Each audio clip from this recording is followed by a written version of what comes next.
Yaping aluyup pindha pecating sumpana sumusuping rasa jati Om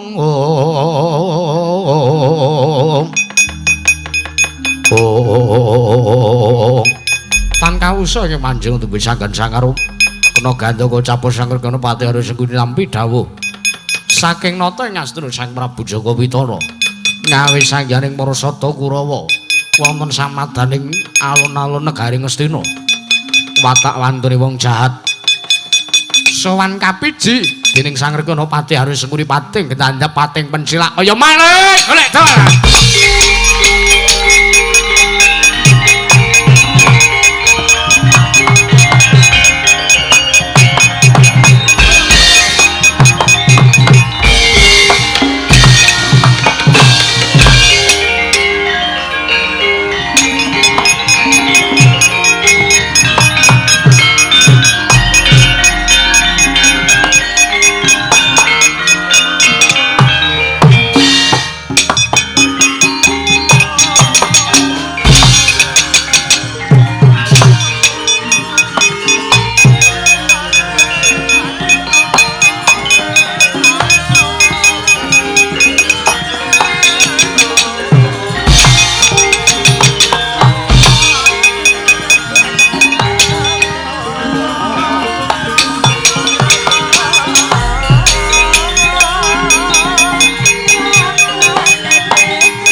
pate kangira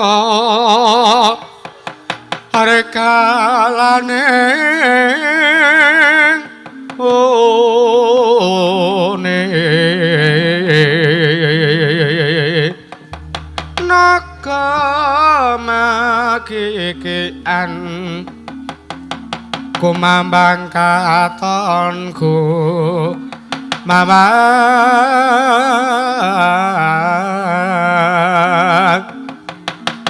wis nyoman ampak kisih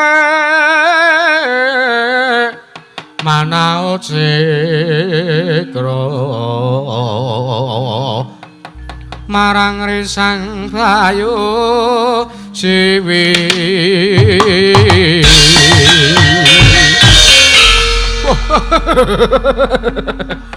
Paman mate Arya Sengguni man ingkang putra ing Banjar Sungut pundur sasana kula nyadhung Jawa man kula nungsung werta werti werta werti werta werti werta werta werti werta nyadhung Jawa timbalanipun Paman mate Arya Sengguni tulit tulit tulit tulit Paman mate Arya Sengguni kula nyadhung Jawa Paman ngawe canggaring pelocata kula ingkang putra Pandul Magati nyadhung dawuh tulit tulit tulit ingkang putra pun Surtayuda nyadhung dawuh pri pri ingkang putra pun Citraksi kula nyadhung dawuh man kula nyadhung dawuh timbalanipun Mate Arya Sengguni ingkang putra pun Aswata nyadhung dawuh timbalanipun Paman Mate Arya Sengguni. Aja padha kaget. Wektu dina iki tak awe tak lumbukke ning alun-alun Maraja Negara Ngastina. Sak perlu wonten napa man? Napa wonten dawuh saking Kaka Prabu Duryudana? Yektine panjenengan. Merga wektu dina iki Negara Ngastina ketaman pegebluk Mayanggara. Akeh kawula ingkang isuk lara sore ketiwasan, sore lara isuk kapralaya akeh banget. Anak Prabu Jaka Pitana pikantuk sasmita saking ngarsane para Jawata kalamun ta Negara Ngastina bisa tentrem, bisa walaya nirmala temah jati, jati temah mulya. Waton gayuh wujuding wahyu ya kanugrahan kengaran Wahyu Purbakayun. Lajeng sambung rapetipun Maman Sengguni ngawi sangjaring para sata Kurawa. Tak jaluk wektu dina iki Kurawa ngrombong sartaning ngombyongi kelawan tindake Kakang Begawan Durna ingkang wektu dina iki tumuju munggah ana ing sapuncahing Garga Mataya. Saperlu gayuh wujuding Wahyu Purbakayun. Manwun sewu lho man. Mboten kados kula menika ngembe, mboten kados kula menika pesimis menika bar pisan mboten. Nanging nuwun sewu, Kurawa niku sepisan kemawon dereng nate laku tapa brata. Kurawa niku sepisan kemawon dereng nate laku prihatin, Kurawa dereng nate gayuh sing jeneng Wahyu. Leleh kanugrahan. Lah kok niku Kurawa arep gayuh niku napa bakal kelakon man? Sebab menawi miturut Dursasana Kurawa niku watake angkara, budine candala, senengane rupian-rupian. Pramila nek arep gayuh Wahyu kula kinten bakale cecak nguntal cagak cebol gayuh wulan wuta ngitung lintang man. Wis ora sah kok kan bergajul. Bagone kabeh mangkat gek mangkat. Lho iki. Merga sing gayuh ora kok Kurawa ning Kakang Mremban Durna. Wah, nggih, Man. Ngestaken dawuh, Man. Tulit, tulit. Ngestaken dawuh Paman Mate Arya Sengguni kepalung nyuwun pamit madal wasilan. Sing ati-ati aja kowe bacik bocah cilik satama wonten dawuh. Nembang wata karing Wadya Bala budalna. Kurawa segelar sepapan tumuju ana ing Garga Mataya ngrumaja tindake Kakang Durna. Nyuwun pamit madal wasilan, sing ati-ati aja kowe bocah cilik. Nggih, Kurawa 100 kanca-kanca. Kula. Padha lerenono sikik nggono padha mangan bakso. Nggih. Waktu direke ngrumaja tindake Bapa Wermandura. Nggih saken. Sing gawa tombak jajar sing gawa tombak. Sing gawa bedhil jajar sing gawa bedhil. Sing gawa panah jajar sing gawa panah. Sing gawa pedang jajar gawa pedang. Wis saken dawuh. Padha tatanan barisane Purwadabala. Aja nganti ing padha kendho rapet ana nggon baris. Purna Sang Bambang Lasatama. Mandhika Sangya prajurit baris saking negari Ngastina nggih para Sata Kurawa. Nalika semanten wis para Sang Bambang Lasatama karang matur wonten ngarsane ingkang maman nggih Sang Kemati Ari Sengguni. Wis rampung.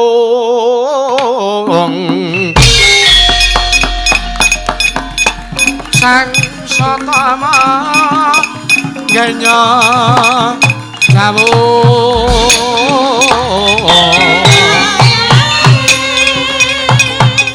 mring prawadya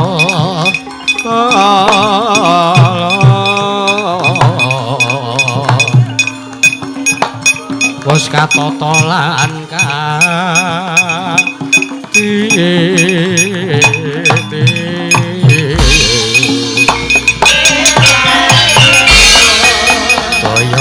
daya Sang Satama tuhuninga. Ayo unek iringan lawas Dewan.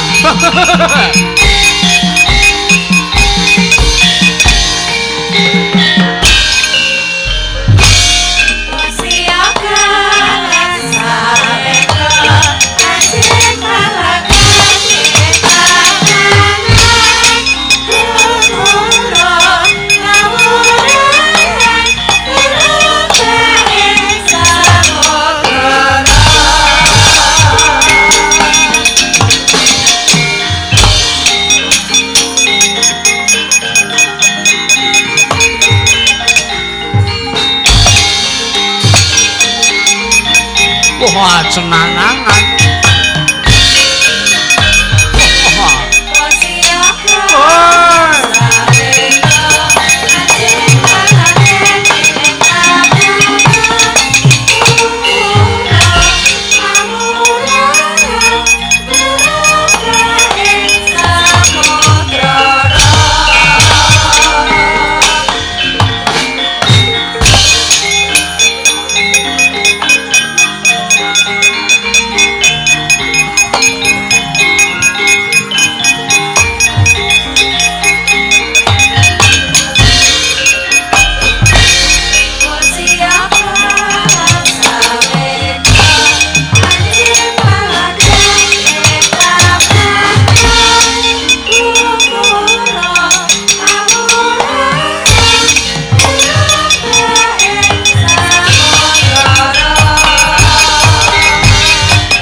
Samiran iringane. Ayo ayo ayo ayo Kurawa wedok ayo ayo.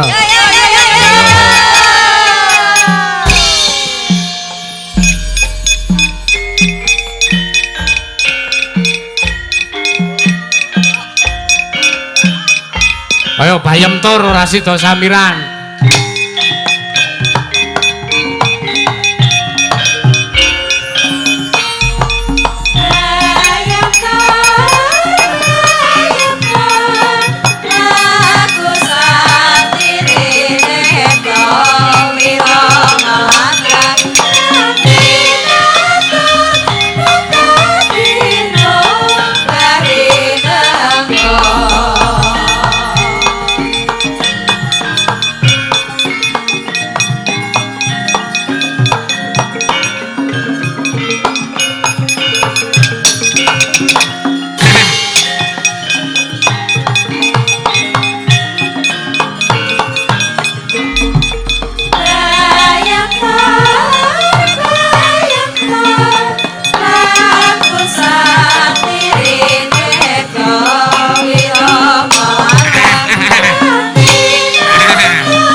Ricik-ricik yojo.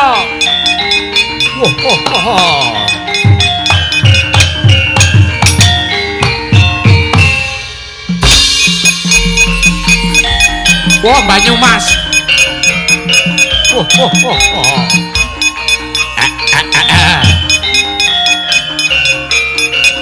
Wah! Woi!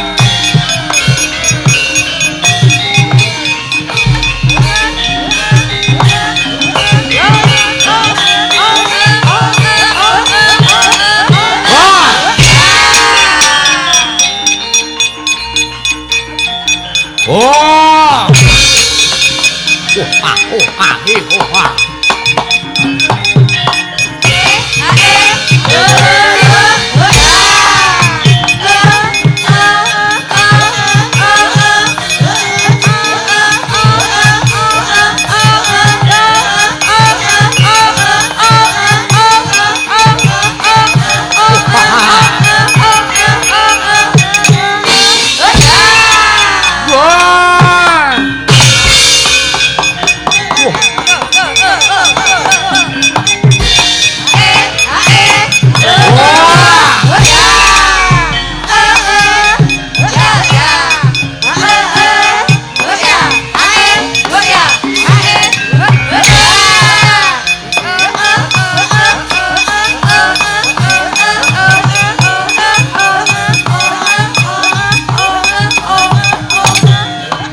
Satama. Satama. Wonten dawuh Bapak Urban. Oh, kowe tak awe aja kaget ya Ngger ya. Ya nang ya, ya Li ya. Anakku cah bagus, anakku sing paling percaya karo Begawan Durna. Oh iya. Jalaran kula menika putra paduka tartentu kula pitados kelan tiyang sepuh kula piyambak. Heeh. Ayo. Nyadong dawuh Rama, aja kaget. Iya kadiparan. Wektu dina iki kuwi arep tak kanthi munggah ning Argamataya. Argamataya menika gunung ingkang ageng menika. Heeh, ora enek gunung cilik kuwi ora enek. Coba gununge sing agi lunga iki mau. Wo paduka menika kados ngaten. Satama wonten dawuh. Gliak lon-lonan ya nggone mlaku. Nggih. Karo mangan bakso Satama. Oh iya. Ngestaken dawuh. Kok ana bobol borote kanan. Oh, wong tuamu dombengi, bapakmu didombengi. Oh iya, ngestaken dawuh Puruwan. Heeh. Bot-bote kayake kanugrahan anak Prabu Jaka Pitana. Sak kadang-kadange ya kuwi bendaramu para Sata Kurawa Satama. Nggih, ngestaken dawuh. Lajeng mangkatipun benjang menapa? Ayo ora ketang sambung kabar colok lintang. Oh, mumpung isih awan dinane. Ayo tak kanthi munggah Argamataya wektu dina iki. Satami anakku.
Abimanyu kalian Angger Gatotkaca.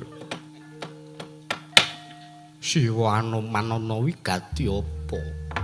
Mandheg nggone awake dhewe lumaku bakal munggah ana ing Argamataya wae. Siwa Anoman ana wigati apa? Ora tat saben pendak-pendak lancur Pandhawa lelungan karo Siwa Anoman kuwi mesti mandheg tengah dalan. Ora tat saben iki ana wigati apa? Arep ngrembug apa? Manggiru miyen kene. Sejatosipun ingkang ing Kendali Sada. Dipun kandhing lan sing ngandika Angger Abimanyu kalan Angger Gatotkaca. Gayuh wujuding Wahyu Purbakayun kula menika dereng mangertosi menapa ingkang dados sabab lan darunanipun wonten ing andika Raden Abimanyu kayungyun kalan ingkang namipun Wahyu Purbakayun menika. Manggon nggih, nggih. Yektine mangkene wa. Nggone Abimanyu kayungyun sartane aku gandrung. Kalan ingkang jeneng Wahyu Purbakayun mono.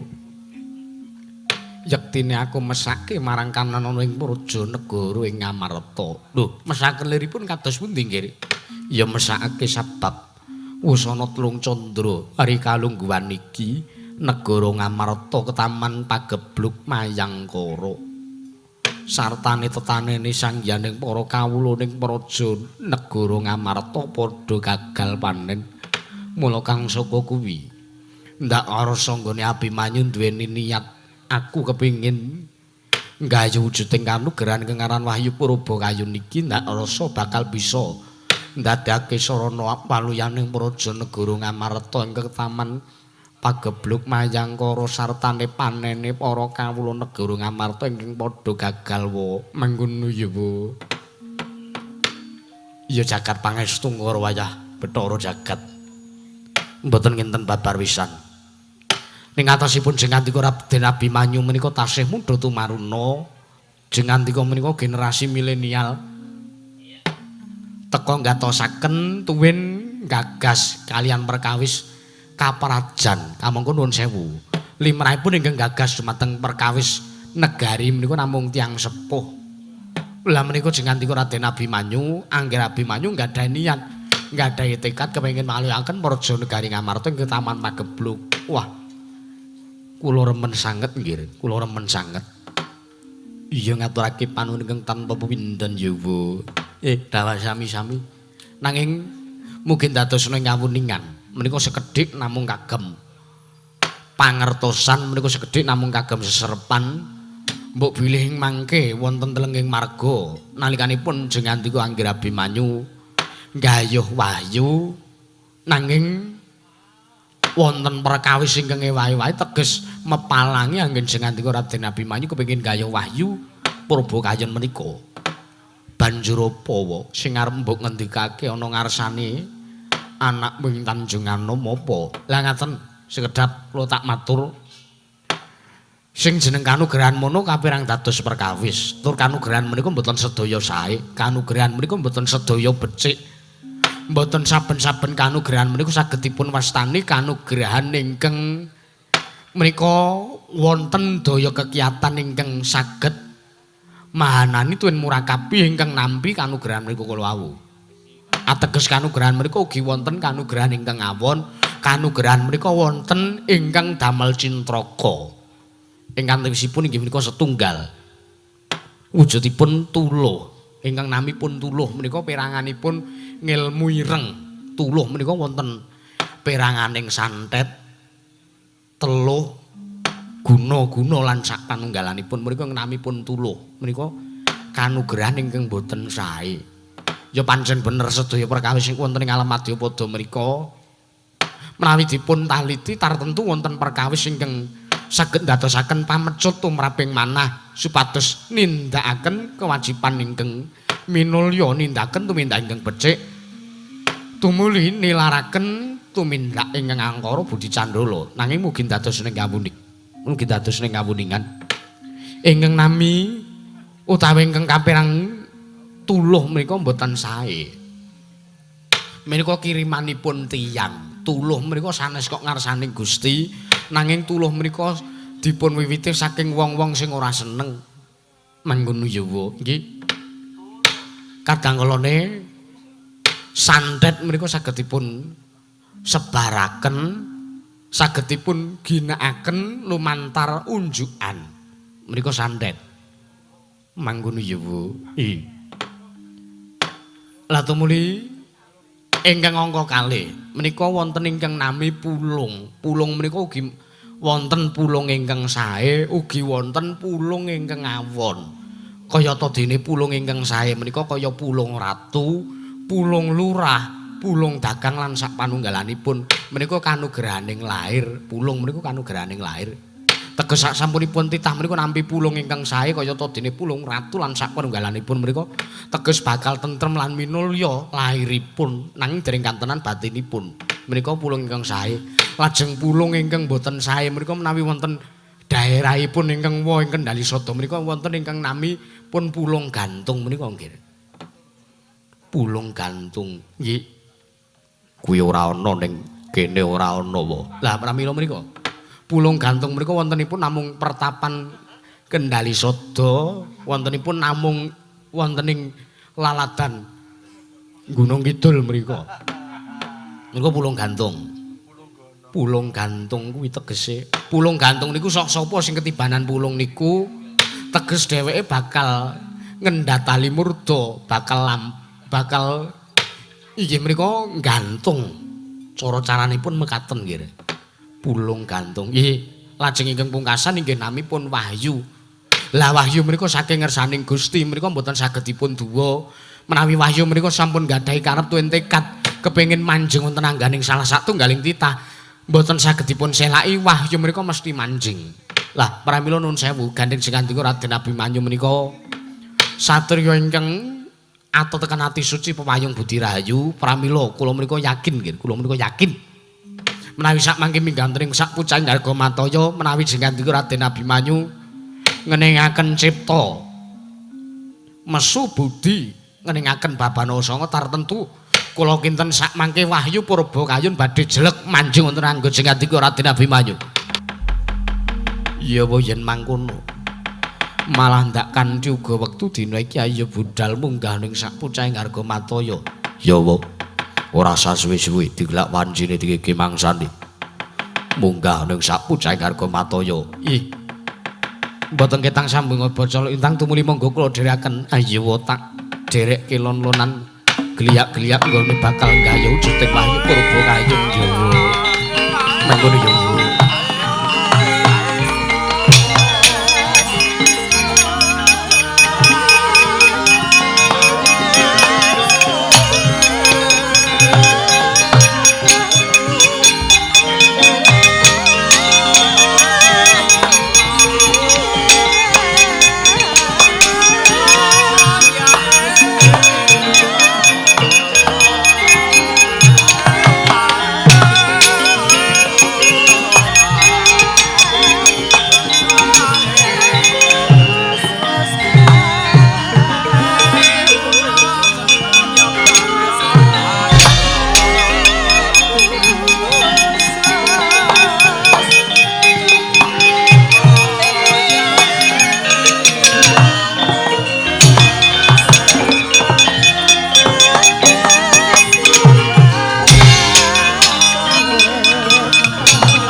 dongeng enthek Sita mongkol patenana mongkol apa dosane ngungkuli mring sasama aja di ndak kualat lah iya bener kandamu lali sumber ketewasan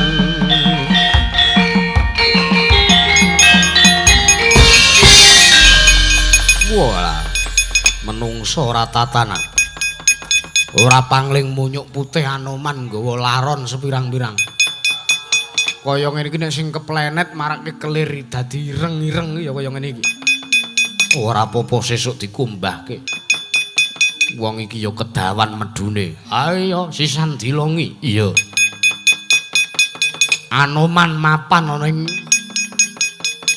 saereng-erenge Garga Mataya arep ngopo kowe malah aku tak takon karo kowe Kartomarma Kurawa kok padha pacak baris padha arep tumuju nyang endi dudu wigatimu sartane kok ora duwe wenang mangerteni kelawan lakun sangjane Marasata Kurawa lho yen mangkono aku mbok keparangake liwat ora kena lho sebabe wektu dina iki aku nderekke kelawan Paman Durna gawe wujuding Wahyu Purbakayun ana ing sapucing Garga Mataya mula tak jaluk kowe aja banjut kowe kudu bali nyumingkira saka papan kene timbang kowe mengko wong dadi batang atang-atang mati saka tangane Marasata Kurawa wila Kartomarma piye carane menungso aku jagalan kuwi dhisik carane sapi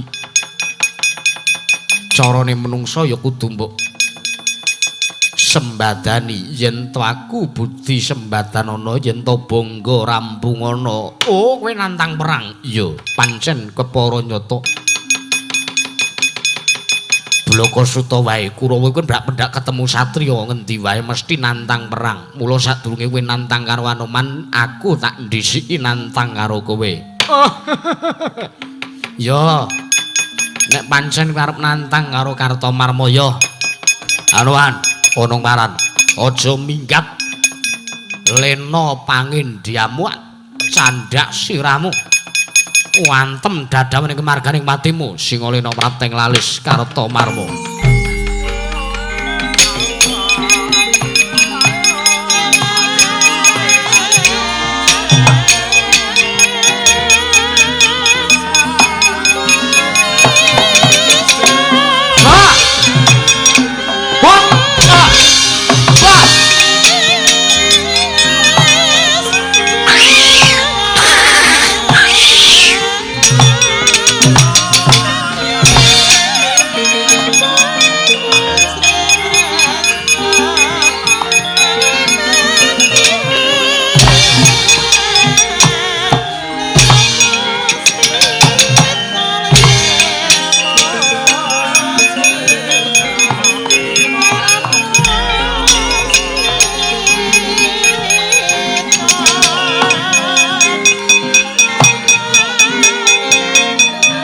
wis sampuh kowe.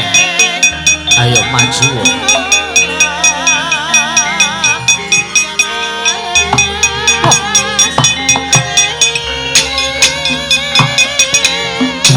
As. Ho.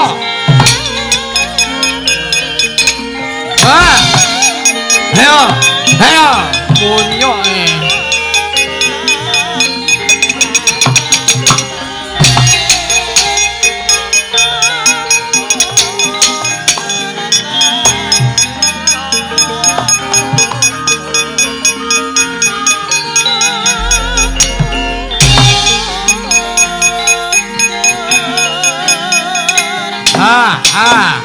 Arke sadyak sirahmu munyok.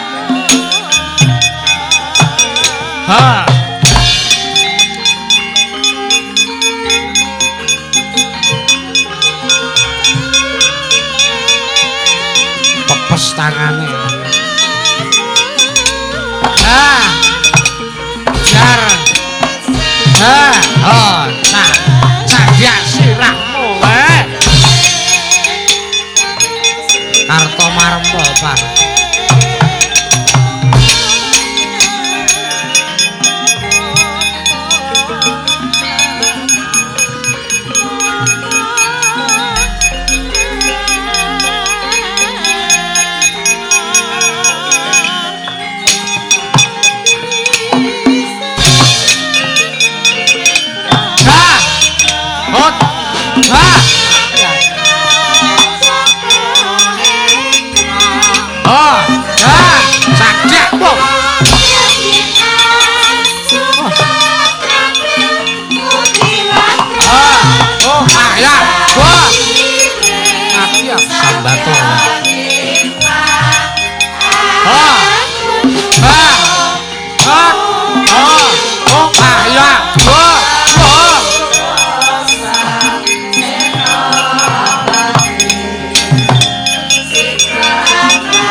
Ayo Karsaya ngethuk.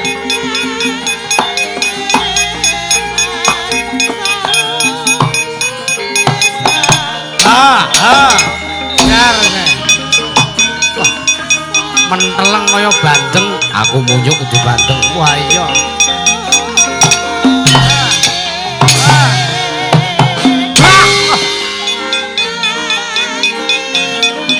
Sambato.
Waduh mati aku. Wah. Hot. Wah. Wah. Ah. Ah. Wah. Hot. Wah.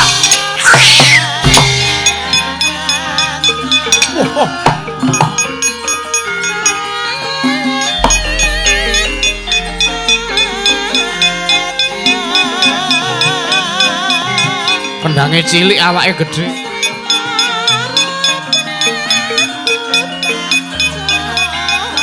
Wah. Biar jiret munyuk edan. Hot. Ah. Hot. Hot.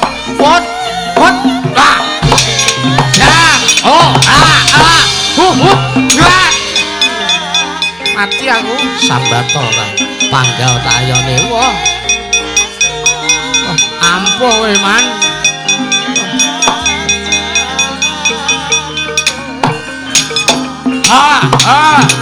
Oh ayah, oh lagi mau.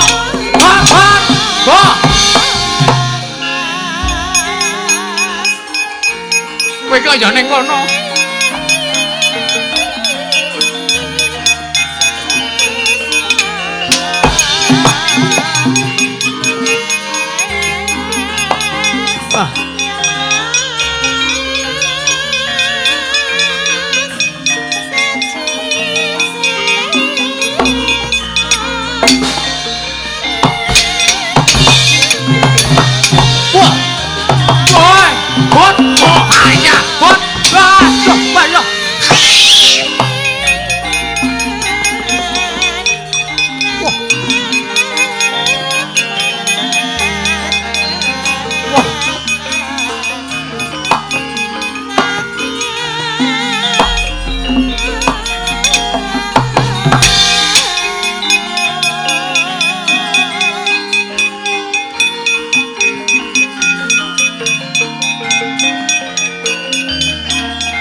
Untung nglampeki kaya ngene.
Wedan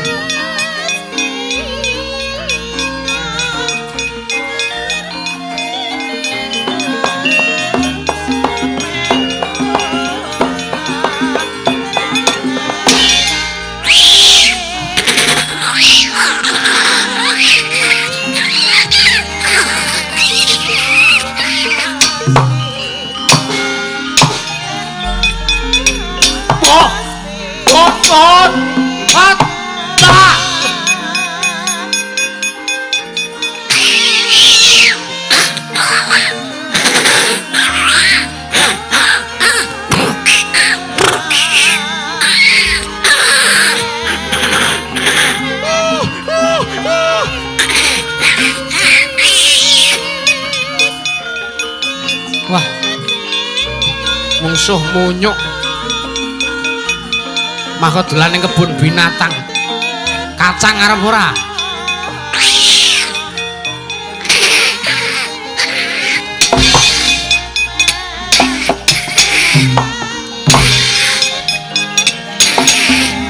Wah. Wah.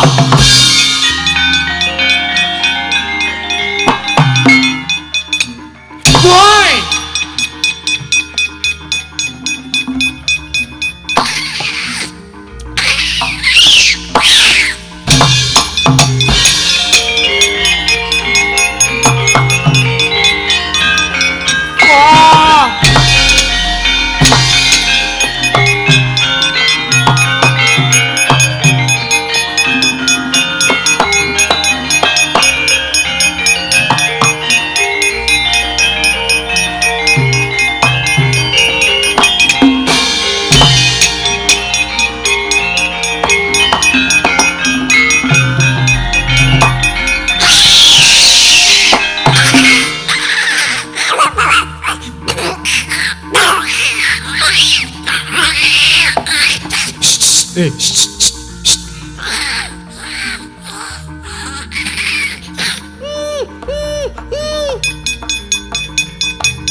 Munyuk edan. Ayo.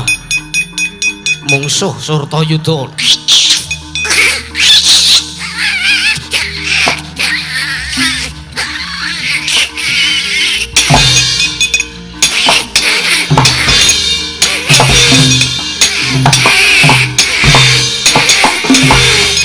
Oh.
Munyuk.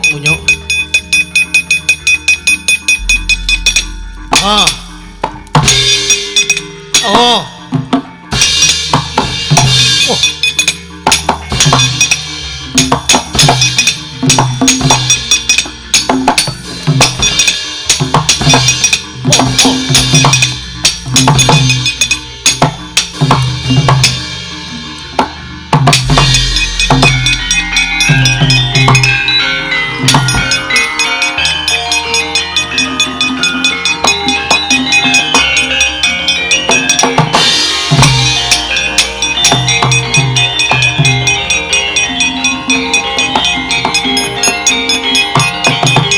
Ayo sik iso meri-meri gendi.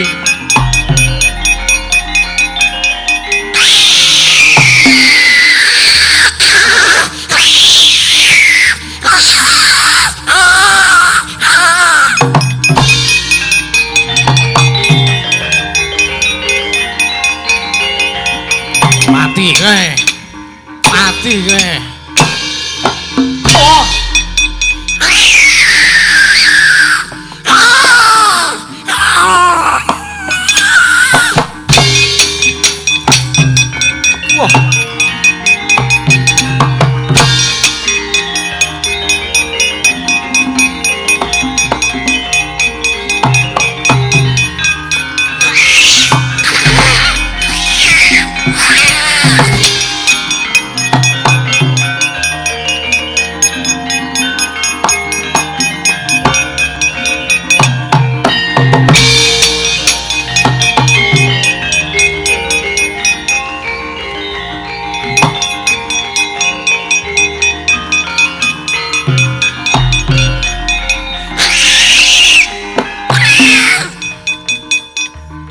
Cup, push. Push.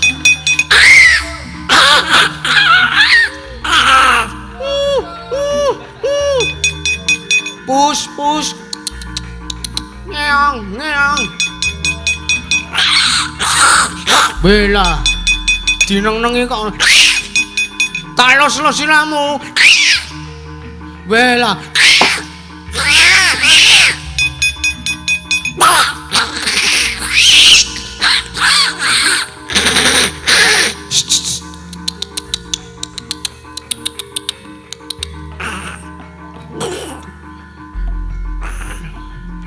Wes, lola.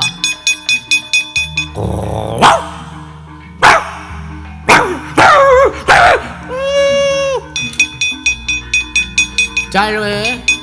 Wedine lo acu to. Ya. Weh.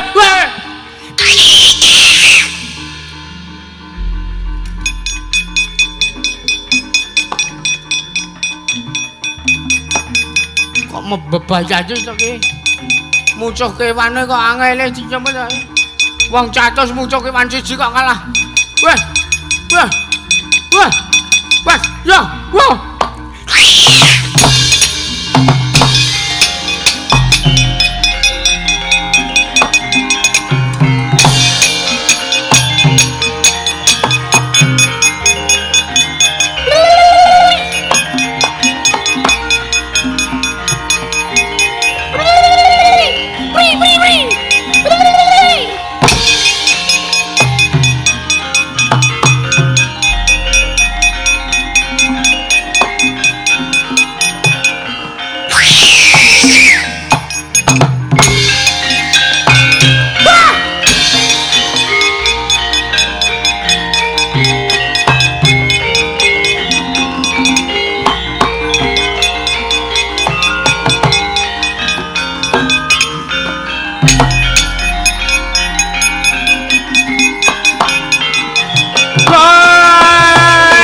Piye kae tur wah akirangan beneke kok ting gedebuk ting kriyat barang nika ketemu apa Kurawa lambu aku dhewe ya urung nyatake rana kok coba man mbok menawa terus ana wong mundur Kartomarma napa sinten sing mundur coba ditonton takoni man. Lu arak tenan to. Pejah kula man. Kartomarma mundur ngapa? Kok tatu arang keranjang ngono. Kulitmu kena ngapa? Wah. Kurawa mboten kajen man. Ora kajen sebabe piye? Ketemu sapa, ketemu apa? Ketemu apa kowe? Kula pinanggih kalian Anoman. Anoman itu kan kene. Iya. Weh lah kok elok. Mesti rambutnya wis putih kabeh ta. Lho Anoman iku jan kethek putih sambane pripun wong tuwa goblok. Ya rasa ngono kuwi kok. Iya Anoman iku kula sawang rupane saya tuwek. Ora saya menep terus mati kok malah saya gegirisi. Lah kuwi lho. Wang-wang tua ki aku ya sak bingung gak ya isa kaya ngono ki gak kepiye resepe apa ki lho. Lah mula niku pun tuwa niku kudune saya cepet malah saya suwe. Walah kula bingung tenan iki man. Ya rasa bingung rasa piye-piye wis kana mundur. Wih. Engko sik Anoman kok nyegat Kurawa ki. Kirangan kula piyambak mboten ngertos malah kula ditantang gelut. Jarene Kurawa niku tengen pundi papan mesti gaweane ming nantangi gelut sapa-sapa.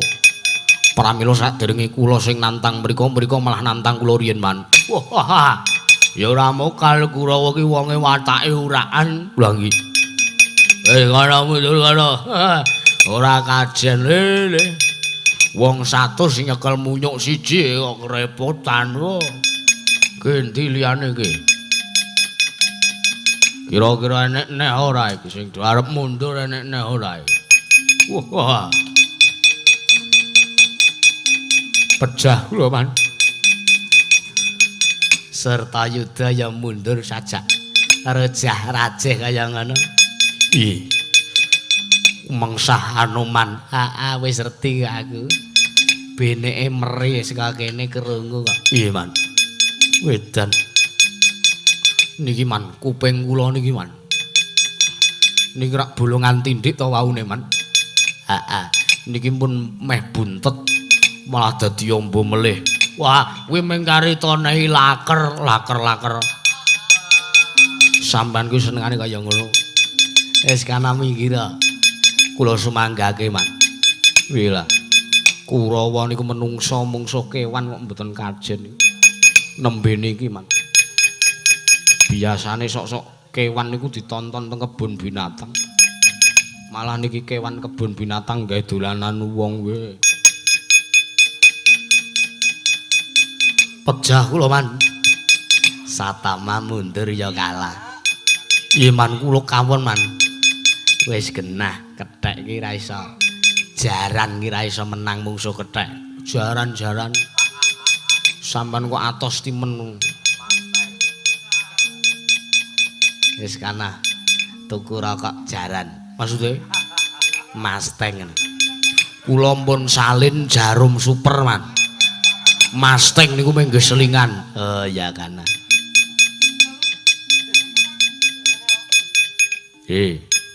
Pripun Raden?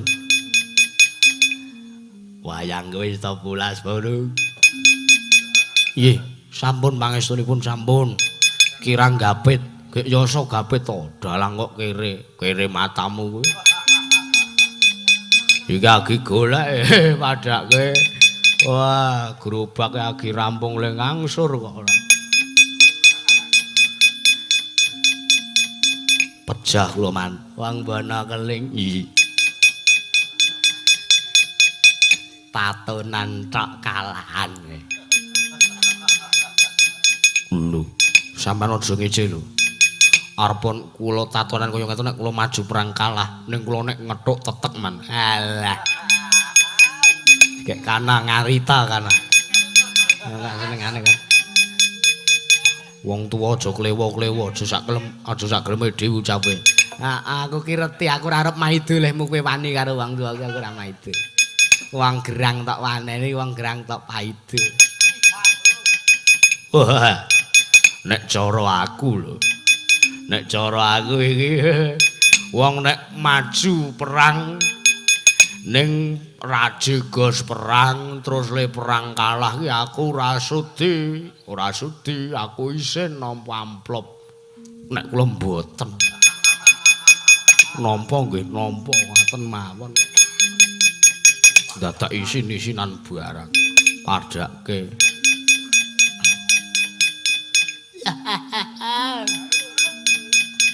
modal mungcuh Laden Alyo hauk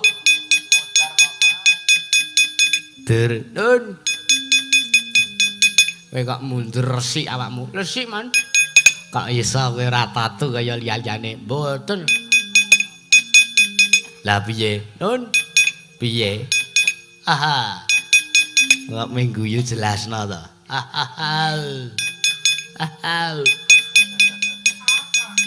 jenenge Man ngapa melangke Anoman iku kula jeneng senenge piye Anoman iku hardcore pelange iya tangane niku pun pepes sing buline sesuk gaweke nggih Man iya tak gaweke ning grenjeng lho mboten napa-napa mboten napa glenjeng mboten napa-napa penting iso dienggo Man oh iya mbangane plodo ning gapite pibel ngicini-cini wayange cinten iku wayang plodo gapite pibel kaya ora prada kok lha napa grenjeng lho kok cacane kaya plodo niku sangka pintere le nyungging wah nek cala kula izin nek aku ya ora jamban mono wong dugal kewalican ngono wis kana mundur kana rasa uyap nggih wah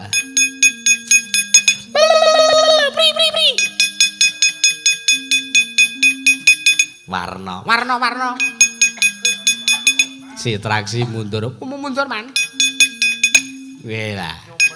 Bun-bunanmu kok meluwek kaya ngono. Nini kita man. Heeh. Kakak-kakak man. Memengke tekan ngomah kula ambake dhewe. Arep ambake. Nggih. Nganggo apa le ngambake? Driji loro kiwa tengen terus kula ngetenke ngono. Mengke malah penak terus kelebon pacul lan sak panunggalane ini. Matane. Oh, sorry. Sangka kula pun bar perang niku terus terus ke selawak kula. Dur, Rowan. Kurawa semene iki sing urung maju ming kowe lho Le. Ayo. Ketokno lelabuhanmu. Minangka pangeran pati negara Ngastina maju. Anoman undurna. Man, piye? Hoi. Kula niku jane gelem mawon perang. Ning enten ninge niki. Ning apa kowe jane gelem perang ning apa? Ning rasa kula kok muspra man, lire. Perang kok menungso karo munyuk niku ora padha karo cara kula niku. Harga diri kula niku medhun banget man. Ning kae piye-piye mungso ya mungso ning delok-delok padakan. Kula niki satriya Banjar Jungut Pangeran Pati negara Ngastina kadang nata padakan. Satria pilih tanding boboteng yudha. Kula kok kon mungsuh kethek. Ambek trimo mungsuh wong wedok. Wae sumbarmu tak sing tak gedhek. Kowe mungsuh wong wedok mesa kalah. Heeh. Terus arep maju perang ora? Mboten. Nek mungsuhe niku Gatotkaca. Mungsuhe Antasena, mungsuhe Antareja, Gatotkaca ngadepi Dursasana wani kula man. Ayo nek pancen arep wani mungsuh Gatotkaca maju. Iki Gatotkaca teka kuwi, Anoman iki ditutke Gatotkaca. Coba maju kana. Man, iya. Kula karo Gatotkaca niku mboten diperkara man. Lho piye tak balik? Lho mboten balik niku tenan niku. Dursasana kali Gatotkaca niku mboten duwe masalah. Dursasana niku lek duwe masalah kali Werkudara bapane Gatotkaca. Dadi nek sampean ngokon Dursasana perang maju musuh Gatotkaca niku percuma. Mergo Dursasana ora duwe perkara kali Gatotkaca. Mboten level man.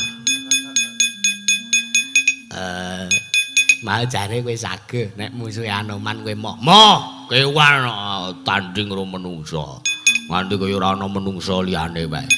Nek kowe Anoman moh jare nek umpama Gatotkaca kowe sageh. Lah saiki eneng Gatotkaca, kira-kira sageh apa ora? Mboten.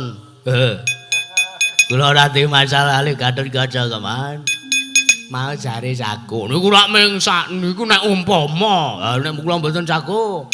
Wah, wis ki apike mundur wae. Satu. Padune gah maju perang kok senengane kaya iki. Lah. Kurawa. Aja wedi kangelan nyimpang marga golek dalan liya nggih ngetutke Kakang Durna. Kakang Durna wis munggane karga mata ya.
Kados sampun tentrem kawontenanipun nggih.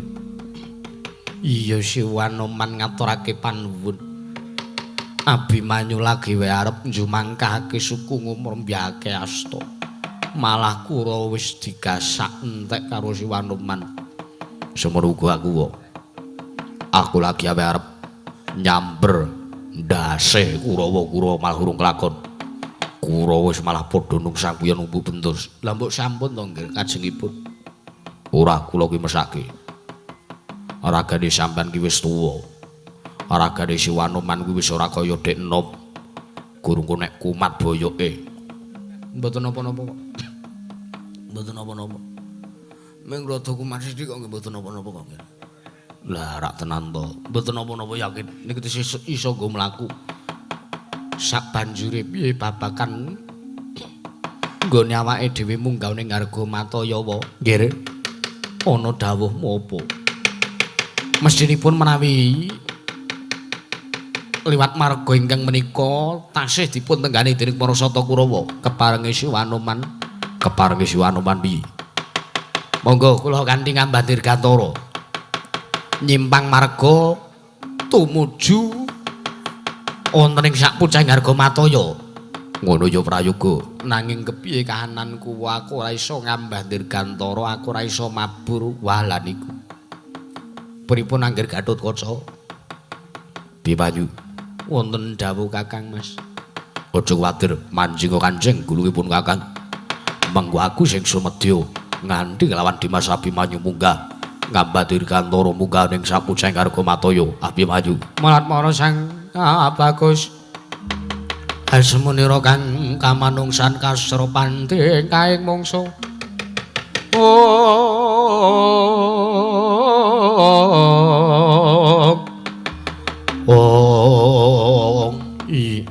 Menawi mekaten ingkang rayipun Abimanyu kantun sumedya. Lah menawi sedaya sampun satata monggo kula dherekaken ngambah dirgantara. Ayo Wanoman tak dherekake wae.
Pandhawa tata ngatis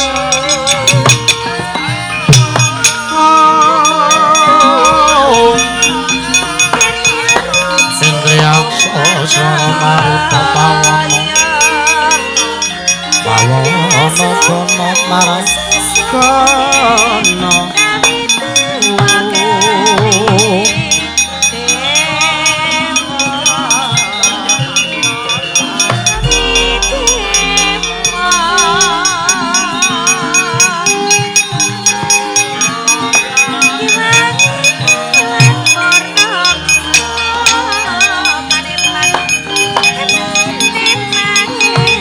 Oh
Dedhop tidem prabawaning ratri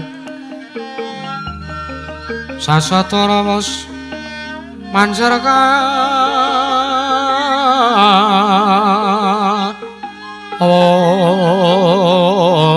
yan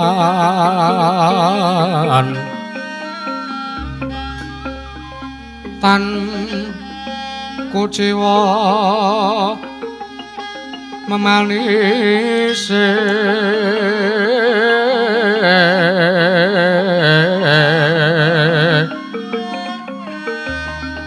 manggap Sri Narateng kalu Om Siniwaka sang Yapra tasih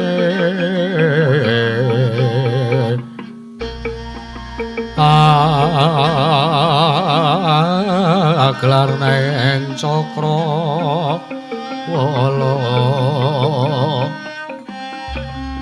winulat ngalangut prandene beksa kebekan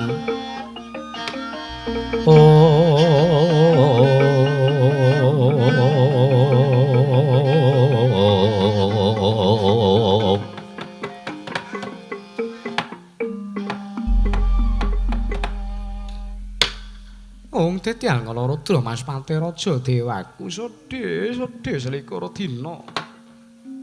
Anakku nggih capaku sing tunggul Malaya Dewasrani padha raja sak prapta kita nggih Atmaja Ulun. Nunami pasang Kalimantabe tinebihna ing Iladuni dumawahing tawang-tawang. Linepat ning tolak manu. Kanjeng Ibu parang paduka Kanjeng Ibu Bathari Durga Kanjeng Ibu Permoni amiji dumateng piswanipun ingkang putra ing tunggul Malaya pun Dewasrani wilujeng sowan kula tebih saking grubeda keparang kula ngaturaken sembah bekti kula kunjuk Kanjeng Ibu iya nggih kula tampa mpu ya lewat pangestunipun Ibu wae tampanana nono nggih sampun kula tampi mbajutake rembug nalika semana jeneng kita montah kelawan pun Ibu. Kalamun ta jeneng kita kepengin kadunungan ingkang aran Wahyu. Paraba kayun. Dewasrani wonten timbalan ing adawuh. Yektine apa kang kita jangka bakal kasembadan, bakal kelakon batu-batu bang. Nanging ana syarate lho, nggih ana syarate. Syarat-syaranipun menapa Ibu Bathari kula aturi paring dawuh ten ngarsanipun ingkang putra.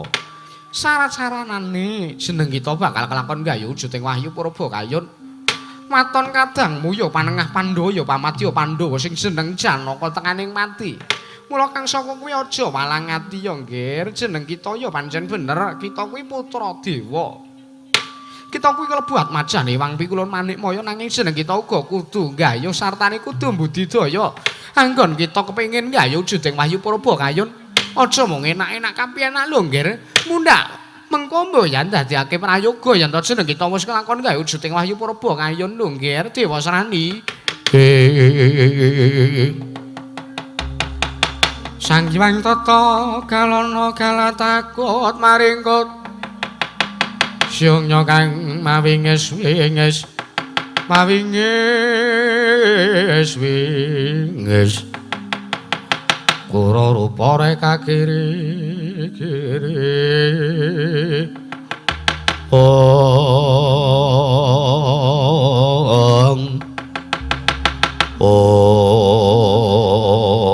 Ya jagat pangestu karo Kanjeng Ibu nuwun sewu menawi pancen tetela mekaten dawuh watu Kanjeng Ibu bilih kula kedah budidaya pramila kula sak mangke nyuwun pamit badhe bidhal mejahi dumateng pun Kakang Janaka ing Madukara engko sik aja grusah-grusuk.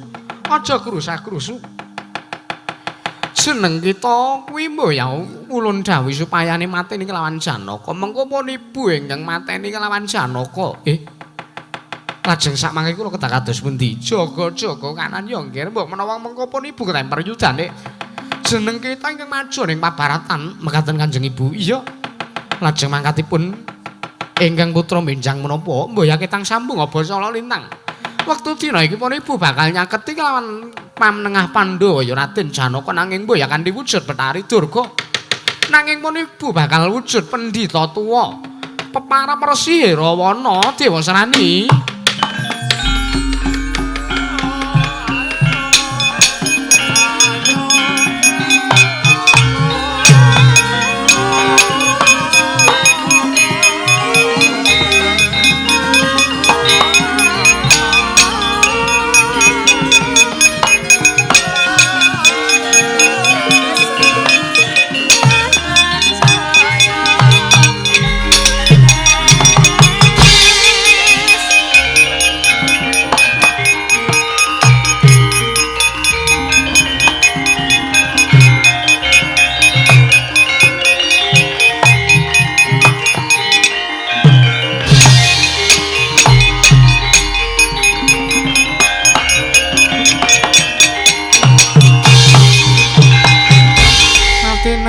Karang abang ya nagih utang patilutira kang anembur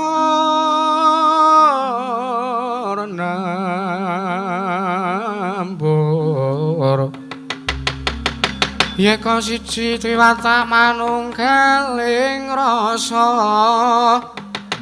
gagah rimang muni bangun muni bangun ana petang dudu wengi ana padang dudu rina ya iku padange nala mewah petange ngantaka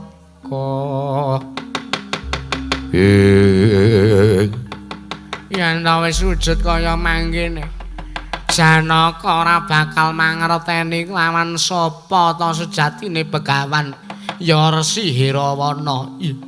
Sang Penemban, Sang Penemban. Wah, mesti kemawon paduka nggat kasinungan kasektilen weh. Bebasan pinatamen dajinol menter tinumbak bengkung sinuduk putung genah. Ayo. Ayo rasa suwe-suwe nggih anakku Dewa Serani. Janaka dicangketi kowe mapana ngulatna saka kaduhan monggo kula dherekaken Penemban. Jaramaya ayo tak kandhi monggo Ibu.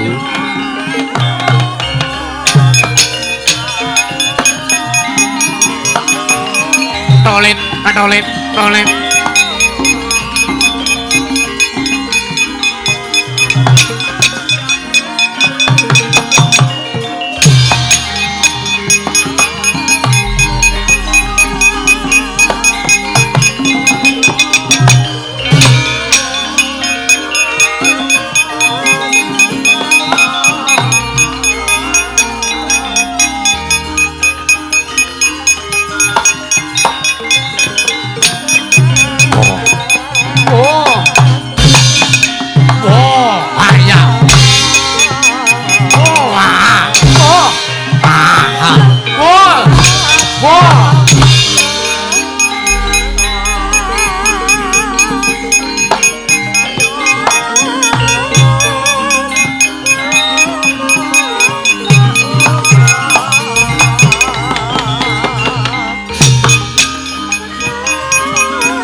Ler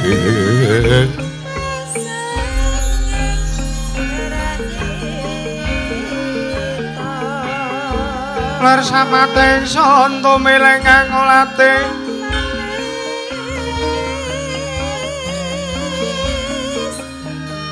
ngangolate puspita metementa kang warani